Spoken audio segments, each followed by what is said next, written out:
2 hari operasi senyap TNI lumpuhkan 2 eksekutor OPM, 1 berpangkat komandan, dokumen KKB bocor.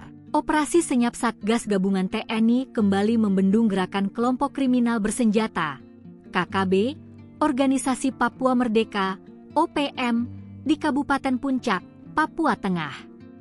Kali ini, 2 orang anggota OPM berhasil dilumpuhkan oleh aparat TNI. Mereka adalah Lison Murib alias Limar Elas di Kampung Kunga dan Alena Murib alias Alerit Murib di Kampung Gunalu. Kedua anggota OPM itu dibekuk di 2 lokasi berbeda di Kabupaten Puncak, Papua Tengah. Kepala Pusat Penerangan, Kapuspen, TNI Maijen Kristome Sianturi mengatakan, operasi ini merupakan bagian dari tugas pokok TNI dalam operasi militer selain perang, OMSP. Dalam operasi ini, aparat juga mengamankan sejumlah dokumen penting, senjata, serta uang tunai puluhan juta rupiah yang diduga berkaitan dengan aktivitas separatis. Lison Murib diketahui masuk dalam daftar pencarian orang, DPO, sejak April 2020 usai terlibat dalam penembakan warga sipil di Mimika.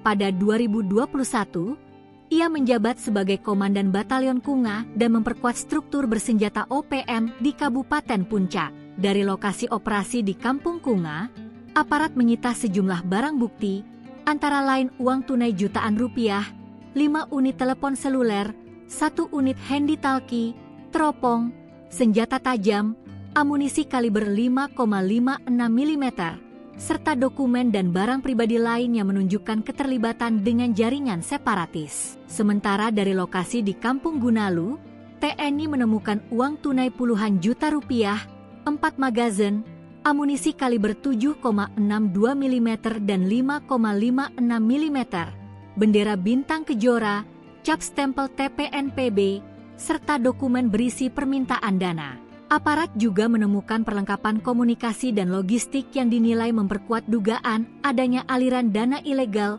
untuk mendukung aksi kelompok separatis. Temuan ini disebut mengindikasikan adanya praktik pemaksaan terhadap aparat pemerintah maupun masyarakat untuk mendanai kegiatan bersenjata di wilayah tersebut. Kristome mengatakan, di luar aspek penindakan, TNI tetap konsisten menjalankan pendekatan teritorial yang humanis dan dialogis sebagai bagian dari upaya jangka panjang membangun stabilitas keamanan nasional, terutama di Papua. Ia menyebutkan, TNI akan terus menjalankan tugasnya untuk menjaga kedaulatan serta melindungi segenap masyarakat di Papua. Kapuspen juga menegaskan bahwa TNI dengan tangan terbuka akan menerima siapapun dari kelompok separatis yang ingin kembali ke pangkuan Negara Kesatuan Republik Indonesia, NKRI.